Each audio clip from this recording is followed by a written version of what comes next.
Hi అండి, welcome back to happy recipes. నేను మీ స్వప్నని. ఈరోజు వీడియోలో అటుకులతో పాయసం చూపిస్తున్నానండి. దేవుడికి నైవేద్యంగా చేయడానికైనా పిల్లలు ఏదైనా స్వీట్ చేయమంటే అప్పటికప్పుడు చాలా ఈజీగా టేస్టీగా చేసుకునే అటుకుల పాయసం హెల్త్కి కూడా చాలా మంచిది, టేస్ట్ కూడా చాలా బాగుంటుంది. కాబట్టి తప్పకుండా ట్రై చేయండి. చాలా తక్కువ టైంలోనే రెడీ అయిపోతుందండి. ఇంకెందుకండి ఆలస్యం, లేట్ చేయకుండా వీడియోలోకి వెళ్ళి చూసేయండి. మరి ముందుగా స్టవ్ పైన ఒక గిన్నె పెట్టుకొని దాంట్లోకి 1/4 కప్పు బెల్లం వేసుకుంటున్నాను. నేను ఇక్కడ అటుకుల పాయసంని బెల్లంతో ప్రిపేర్ చేస్తున్నాను హెల్దీగా కాబట్టి. 1/4 కప్పు బెల్లం వేసుకొని దాంట్లోకి 1/4 కప్పు నీళ్లు పోసి బెల్లంని కరిగించుకోవాలి. మీడియం ఫ్లేమ్లో పెట్టుకొని బెల్లంని వాటర్ లెవెల్లోకి వచ్చే వరకు కరిగించుకుంటే సరిపోతుంది. బెల్లం అనేది 1 కప్పు అటుకులకి 1/4 కప్పు తీసుకుంటే పర్ఫెక్ట్గా సరిపోతుందండి. స్వీట్ ఎక్కువ తినేవాళ్ళు ఇంకొంచెం యాడ్ చేసుకోవచ్చు. బెల్లం వాటర్ ఇలా మరిగితే సరిపోతుంది. ఇప్పుడు స్టవ్ ఆఫ్ చేసేసుకొని ఈ బెల్లం వాటర్ని పక్కన పెట్టేసుకుందాం. నెక్స్ట్ స్టవ్ పైన ప్యాన్ పెట్టుకొని దాంట్లోకి 1 టేబుల్ స్పూన్ నెయ్యి వేసుకున్నాను. మరి ఎక్కువ వేయలేదండి, మీరు కావాలంటే ఇంకొక టేబుల్ స్పూన్ కూడా యాడ్ చేసుకోవచ్చు. 1 టేబుల్ స్పూన్ నెయ్యి వేసుకొని అది వేడయ్యాక 1 టేబుల్ స్పూన్ కాజు వేసుకుంటున్నాను. అలాగే కొన్ని కిస్మిస్ కూడా వేసుకుంటున్నాను. ఈ డ్రై ఫ్రూట్స్ని నెయ్యిలో బాగా ఫ్రై చేసుకోవాలి. మంచి కలర్ వచ్చే వరకు, కొంచెం గోల్డెన్ కలర్ వచ్చే వరకు ఫ్రై చేసుకోవాలి.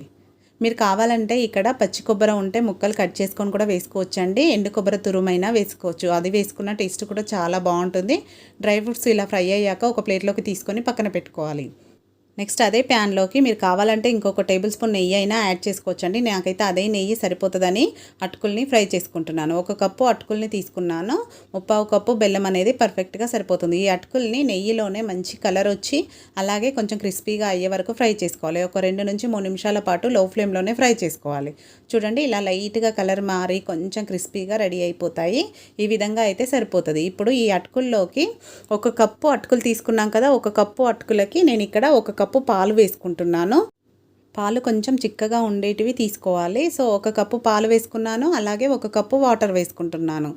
మీరు కావాలంటే 2 కప్పుల పాలు కూడా వేసుకోవచ్చండి. నేనైతే పాలు ఎక్కువ వద్దని ఒక సగం తీసుకున్నాను. అలాగే అటుకులు మందంగా ఉన్నవి అయితే ఇంకొక 1/2 కప్పు పాలు కానీ వాటర్ కానీ యాడ్ చేసుకోండి. నేనైతే మీడియంగా ఉన్న అటుకులను తీసుకున్నాను కాబట్టి 2 కప్పులు అనేది పర్ఫెక్ట్గా సరిపోతుంది. మందంగా ఉంటే మాత్రం ఇంకొక 1/2 కప్పు యాడ్ చేసుకోండి.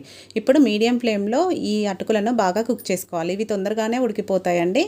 అలాగే మంచి టేస్ట్ కోసం ఒక 1/2 టీ స్పూన్ ఇలాచీ పొడి వేసుకోవాలి. అలాగే మనం వేయించి పెట్టుకున్న డ్రై ఫ్రూట్స్ కూడా వేసుకోవాలి. మనకు దాదాపుగా అటుకులు ఉడికిపోయే ఉంటాయండి. ఒకసారి చూద్దాము.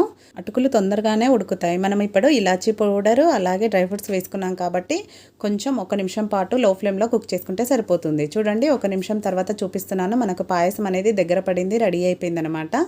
ఇలా దగ్గర పడినప్పుడు ఇప్పుడు లో ఫ్లేమ్లో పెట్టుకోవాలి. లో ఫ్లేమ్లో పెట్టుకొని మొత్తం అంతా ఒకసారి బాగా కలిపేసుకొని నెక్స్ట్ దీంట్లోకి మనం బెల్లం వాటర్ని రెడీ చేసుకున్నాం కదా, అది కూడా చల్లారిపోయి ఉంటుంది. ఆ వాటర్ని ఒక స్ట్రైనర్ ద్వారా వడగట్టుకోవాలి. స్టవ్ని సిమ్లోనే పెట్టుకోవాలండి. సిమ్లో పెట్టుకొని ఈ బెల్లం వాటర్ని వేసుకోవాలి.